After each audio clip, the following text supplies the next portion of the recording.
ربنا خلق حواء صحيح من ضلع سيدنا آدم، وبالمناسبة ده تكريم للراجل وللست. ده معناه انك لازم تحافظ عليها، معناه ان انت عندك جزء من رسالتك ناحيتها زي الاب، مش بس الراجل اللي بيبي، لا ده الست بنوتك كمان، ده حاجة منها. فده تكريم عظيم جدا، اتمنى ان احنا كلنا نفهم معناه.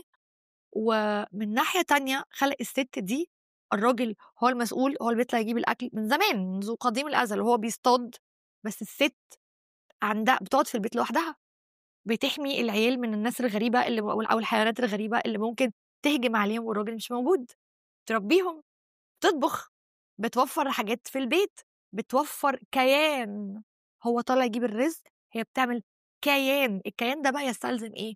مش بس باور عضلي، ده ذكاء، وذكاء عاطفي كمان، إنها تتعامل مع مختلف الأعمار، مختلف الأجناس في جميع حالاتهم الصحية والنفسية وتغيراتهم على مستوى أعمارهم.